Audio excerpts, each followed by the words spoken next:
that, and hopefully we can build off of the way we played better today. But it hurts, and it's disappointing that we didn't find a way to get it done today, but I'm really proud of our kids.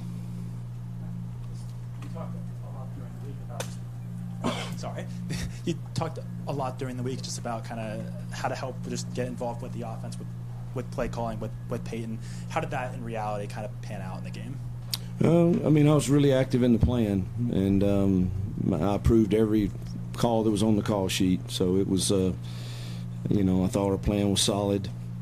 We got to make a few more throws and catches when we have to, and thought we missed some runs on particularly third down. I think you look back at this game and you look at third downs.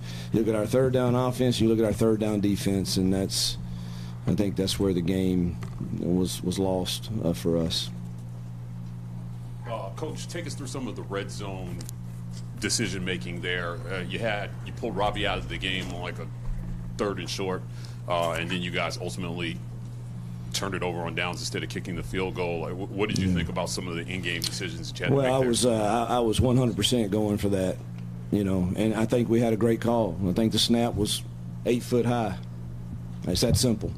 I thought it was a great call, and I think it's what you should do in that scenario. It's what analytics said on this game. We had to be very aggressive. You got less than a yard, and it was, bad time to get a high snap for sure. Coach, this wasn't the outcome you and your team wanted. However, there were some positives outside of the negatives, sir. Just kind of what was the message to you guys going forward, or just going into this bye week? Well, I'm really, really proud of our kids. Coming off of a road loss where we did not play particularly well, and I thought they had a great week of practice and a great week of prep, and hopefully what you build from that is they see that they can go toe-to-toe with some of the nation's best, because we got some more of those coming. And, that's what you should build from it if you take the positives from it. I tell them all the time, man, the growth really, unfortunately, in life and in football, the growth usually happens more in the valley than it does the mountaintop.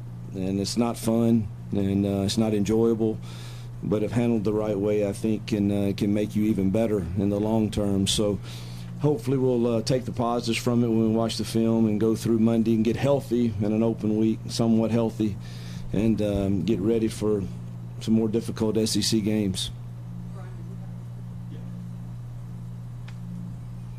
Hugh, can you talk a little bit about Brian Battie and what he brings to this offense? He looked like a pretty good running back today. Yeah, I think he's a guy we got to get his touches for sure. He's just the stage doesn't seem too big for him. He can make people miss. He's shifty. He's got good hands, and we can use him in a lot of ways. Really proud of how he's progressing. Hugh, George was 8 of 13 on third down. Just snap judgment. Like, what did you see that was giving them you guys such a hard time getting them off the field in those opportunities? Like I said, I think that's where the game was won and lost. Our third down defense and our third down offense. 19's a handful, and we didn't do a great job guarding him. And I'm sure it wasn't him every time, but it was him a large majority of the time when the game was on the line. And it was hard to get pressure on him with just 4, and he made the plays, and we obviously probably could have done some different coverages, but felt like we had 2 good ones called on that last drive, and we didn't execute them very well.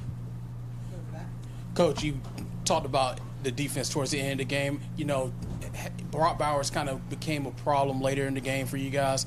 What differences did you try to make to stop Bowers late in the game? Mix up coverages. Don't just play him straight man. Play some bracket coverage on him, and he still found ways to win in some tight quarters a couple times. So you got to give him credit. He made some good plays, but there were a couple though that we gave up that we should have played it a little different and been underneath him and not on top of him. Hugh, when you're in a locker room like that, the guys are really hurting. What's the message to them? What do you say to them? I love them. Let's go back to work. I hate it. I'll work harder for you to have more successes and more opportunities as successes, but there's no guarantees when you line up to play in this league that you're going to win all of these tough football games with really good football teams. And I'm glad to see it. It bothers us. It stings. It'll be a restless night for me, I'm sure. But I'm also at the same time very proud of them. I mean, I thought they fought them for 60 minutes.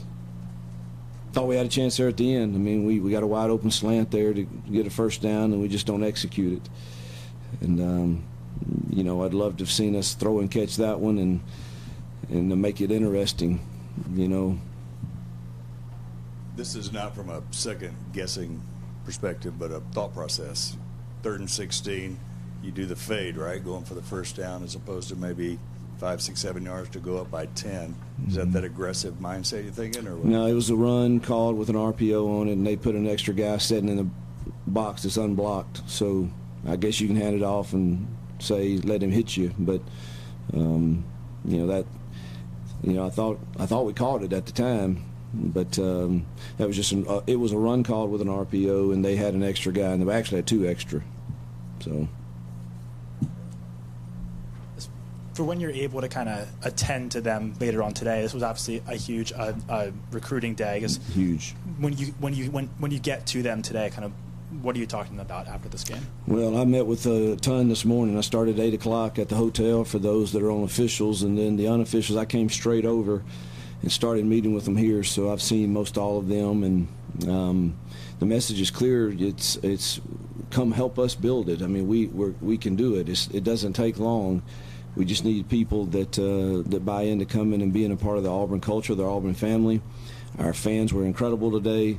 I think it is exciting to play here, and I think it's attracted to a lot of recruits. And there were a ton here today that could help us, you know, feel like we have the same rosters as some of the others in our league are playing. So hopefully they enjoyed it. I look forward to seeing some of them.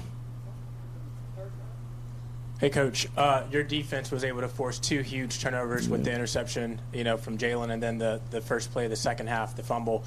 Those led to points. How important is something like that, especially in games like this? Yeah, it's vital. We needed some of that, probably to win this game. And, you know, we preach when a break comes our way, score, and I think we scored points on both of those, and those are huge. Been nice to get 2 or 3 more.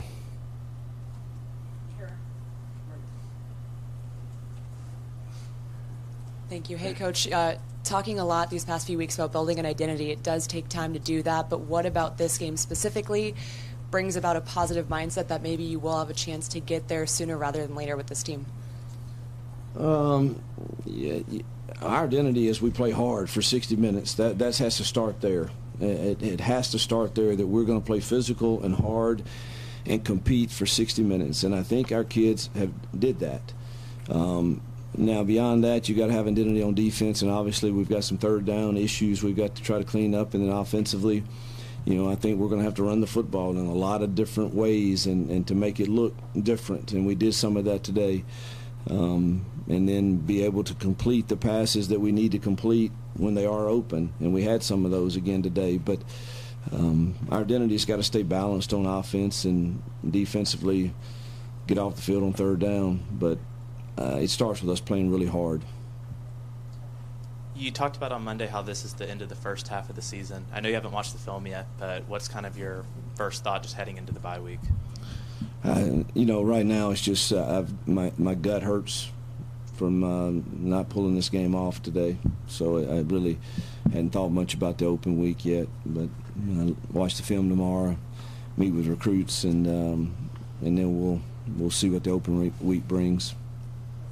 You've said in the past you didn't want to kind of go back and forth with the quarterbacks. You did some of that today, but it was successful at times. Just what was kind of the key to actually making a little bit of that work and getting Robbie involved more? Robbie's going to have a package, and we had a good one, and he did well in it today, and probably should have ran it some more.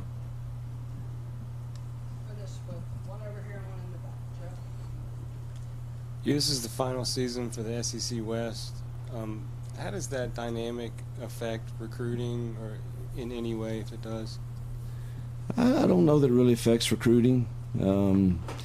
You know, we're still going to play, you know, get teams that they recognize that they grew up watching and in big crowds, and I really hadn't thought about that, truthfully. When I recruit right now, that really doesn't come up with any. I think we'll always, you know, have at least the Alabama rivalry. I think we'll miss this one if depending on the numbers and all that. I'll let John handle all that, but you know, I don't know that it will affect recruiting, though, truthfully. Hey, Coach, can you just talk to me about Peyton Thorpe's performance today? I'd rather watch the film. I thought he did some good things in the run game, and you know, we had a couple plays. I thought he had some people open, and I know there were 2 plays in the first half where he did not. He's got to know where he's hot at, and he's smart enough and sharp enough to know that. And we missed 2 of those. I know that caused the sacks, but I thought he competed well and played hard, and did some good things.